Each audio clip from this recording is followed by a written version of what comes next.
Hi guys, good morning, welcome back to my YouTube channel. তো আমরা যাচ্ছি এখন জগন্নাথ টেম্পল। আমি সকাল থেকে ব্লগ করার টাইম পাইনি বিকজ আমরা খুব তাড়াতাড়ি রেডি হয়ে 1টার মধ্যে চেক আউট করতে হয়েছে। দেন তারপর আমরা ব্রেকফাস্ট করলাম, করে একটা টোটো নিলাম। এখন টোটোটা নিয়ে যাচ্ছি। তো 100 রুপিস চার্জ করবে, টেম্পলে ছেড়ে দেবে। তারপর ওখান থেকে আবার ব্যাক করতে হবে আমাদের হোটেলে লাগেজগুলো নিয়ে। তারপর আমরা চলে যাব আমাদের যেখান থেকে বাসটা আছে ওখানে। তো দেখি এখন ওখানে গিয়ে যদি ভিডিও করতে পারি তো অ্যালাউ করে কি না। তো ভিডিও করতে অ্যালাউ করলে আমি ডেফিনেটলি ওখানকার ভিডিও নেব। সো দেখা হচ্ছে, বাই বাই।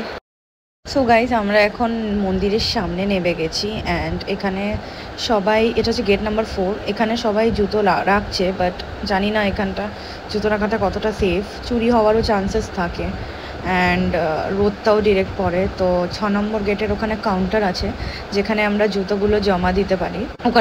ওখানটা রাখাটা সেফ বিকজ ওটা মানে লোকেরা কালেক্ট করছে, বাট 6 নম্বরের জন্য অনেকটা আপনাদেরকে হাঁটতে হবে অনেকটা দূরে।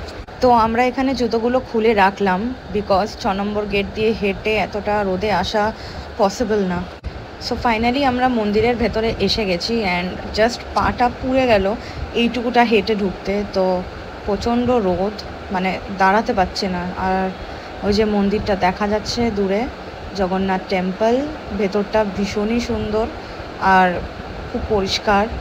এবার যত ভেতরে যাব তত বুঝতে পারবো।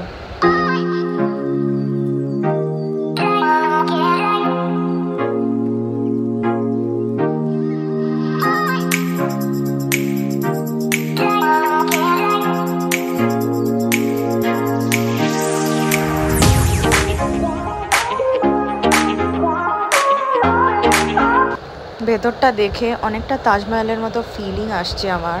কি সুন্দর দেখতে লাগছে টেম্পলটা, বাইরে লোটাস পন্ডটা। আর আরেকটা যেটা খুব প্লাস পয়েন্ট আছে সেটা হচ্ছে এরা এখানে ফোন অ্যালাউ করেছে ভেতরে নিতে, উইচ ইজ ওয়াই সবাই ভিডিওস করতে পারছে অ্যান্ড ফটোজও তুলতে পারছে। এখানে কোনো রেস্ট্রিকশনস নেই যে ফটোগ্রাফি অ্যালাউড হবে না বা কিছু। তোমরা দেখতেই পাচ্ছ সবাই ফোন নিয়ে ফটো তুলছে, ভিডিও করছে। অ্যান্ড অলসো এখানে কনস্ট্রাকশন চলছে, আরও কিছু এখানে হবে। একটা জিনিস যেটা খুবই প্রবলেম হয়েছে আমার সেটা হচ্ছে পায়ের তলাটা প্রায় আমার পুড়ে গেছে।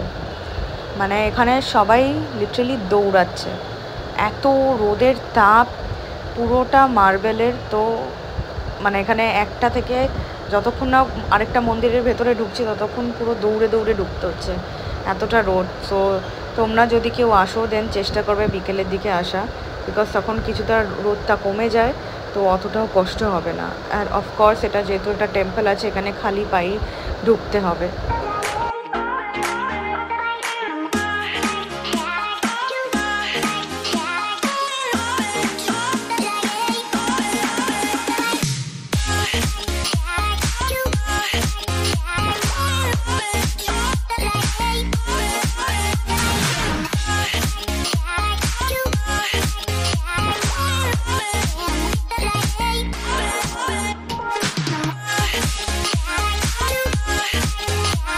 এখানে এক জায়গায় একটু শেড আছে যেখানে সবাই রেস্ট নিচ্ছে ঢুকে, বিকজ এত গরম যে কেউ পারছে না। পায়ের তলাটা লিটারালি আমার লাল হয়ে গেছে, আমি হাঁটতে পারছিলাম না, আমার এত কষ্ট হচ্ছিল। বাট ঠাকুরের এখানে এসছি যখন, তখন পুরোটা তো কমপ্লিট করেই যাব।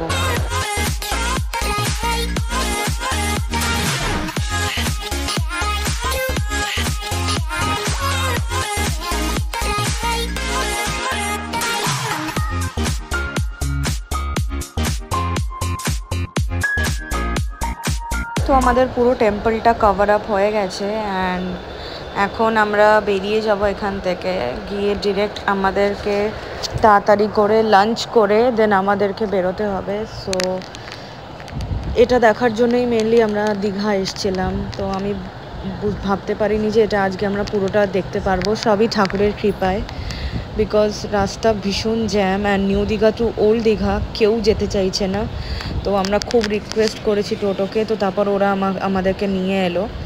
তো ফাইনালি যার জন্য এসেছিলাম সেটা সার্থক হলো। আমি সাজেস্ট করবো এটা তোমরা এসে একবার দেখে যাও। ভীষণ সুন্দর, ভেতরটা ভীষণই মানে এতটা যে আমরা জ্যাম কাটিয়ে এতটা রোদের মধ্যে কষ্ট করেছি, আমার লাগছে ওটা ওয়ার্থ ইট। তোমরা যারা আমার ভিডিওটা দেখছো, আমি রিকোয়েস্ট করব আমার ভিডিওটা তোমরা সবাইকে শেয়ার করো অ্যান্ড আমার ইউটিউব চ্যানেলটাকে প্লিজ সাবস্ক্রাইব করো, যাতে আমার গ্রো করতে হেল্প হয়।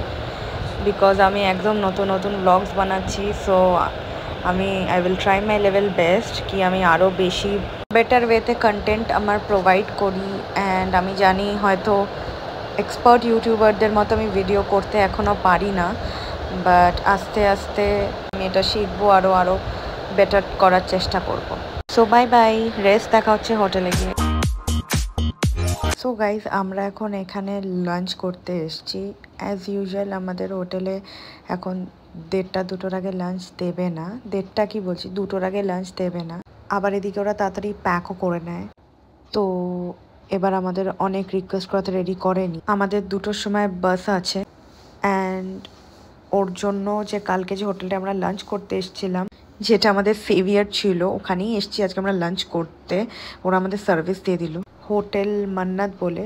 তো আমার এতে সার্ভিস ভীষণ ভালো লেগেছে। আমরা এতে রিকোয়েস্ট করলাম জিরা রাইস, ডাল তড়কা অ্যান্ড আলু ভাজার জন্য বললাম।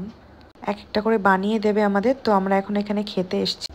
এরপর ডিরেক্ট যাবো বাস স্টপে। 2টোর সময় আমাদের বাস আছে, তারপর ব্যাক টু কলকাতা।